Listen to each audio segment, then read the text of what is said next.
साथियों नमस्कार। मेरा अभिवादन स्वीकार कीजिए। मैं Arvind Vishwakarma, national need party से। दरअसल उत्तर प्रदेश में एक समय वर्तमान सत्ताधारी दल के लोग कहते थे कि जंगल राज आ चुका है। वास्तव में उस समय जो परिस्थितियां थी ऐसी थी कि हाँ, जंगल राज कहा जा सकता था, क्योंकि मुख्यमंत्री आवास के पास भी एक लड़की का बलात्कार होता है, लाश फेंकी जाती है। लाश के साथ 21 लोग बलात्कार करते हैं और उस लड़की का नाम होता है, अब नाम ना जानिए, लेकिन वो विश्वकर्मा समाज की लड़की होती है। जांच में आज तक क्या हुआ किसी को पता नहीं चला। सरकार बदली, दूसरी सरकार से भी अपेक्षा की गई, जांच होगी, लेकिन कुछ नहीं हुआ। लाश के साथ 21 लोगों ने बलात्कार किया था, ये याद रखिएगा। हमारी काबिल पुलिस कोई भी कार्रवाई नहीं कर पाई, कोई भी जांच नहीं कर पाई, यानी वो रिजल्ट तक नहीं पहुंच पाई।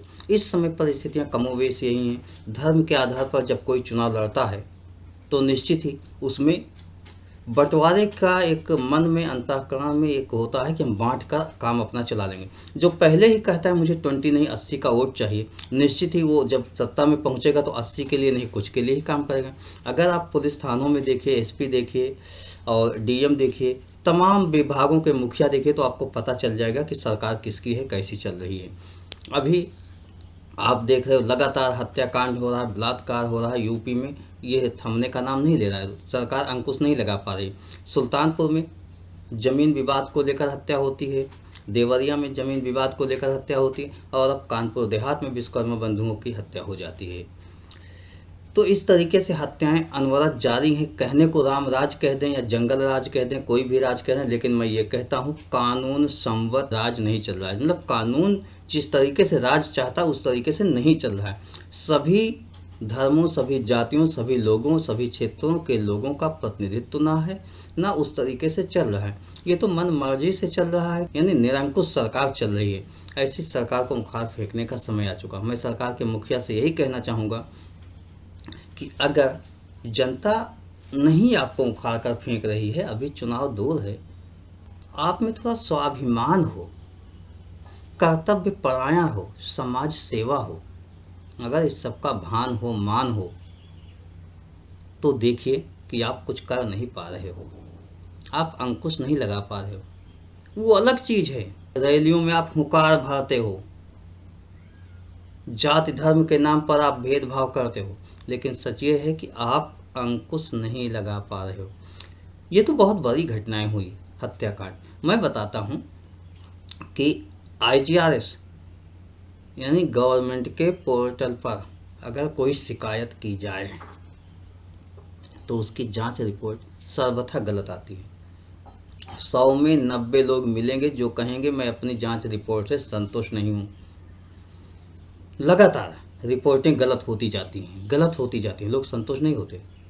ऐसे लोग वास्तव में जानते हैं कि थक हार कर आख्या मुझे लगानी है, मेरे खिलाफ ना कोई कार्रवाई होनी है, ना कोई जांच होनी है।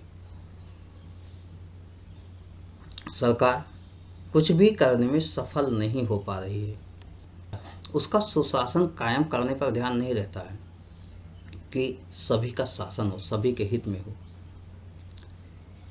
बहुत से विषय हैं, बहुत कुछ कहना चाहूँगा, लेकिन मैं ये जानता हूँ कि ये सरकार भेदभाव भी करती है।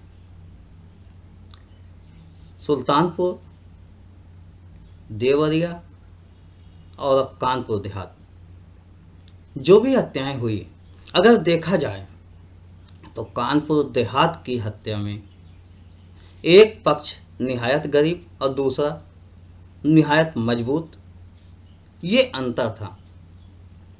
पूरे परिवार के लोगों को तबाह कर दिया गया। मैं योगी सरकार से मांग करता हूं कि उस परिवार को सरकारी नौकरी दी जाए। कॉलोनी वो बनवाने जा रहा था, इसका मतलब बहुत आर्थिक रूप से गरीब था, उसे आर्थिक सहायता दी जाए और उस परिवार को वहां से कहीं शिफ्ट किया जाए जहां कि वो सुरक्षित जीवन यापन कर सके।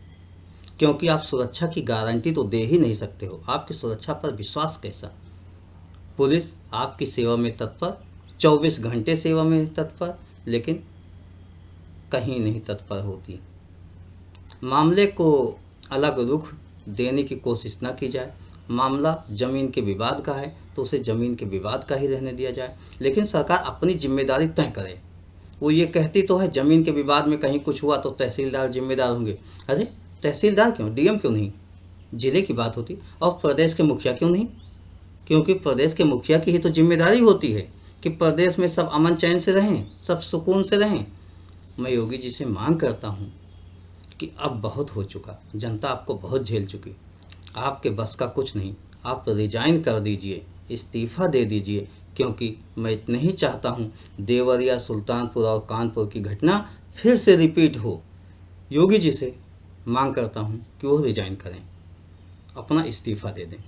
धन्यवाद दोस्तों, जय हिंद, जय भारत।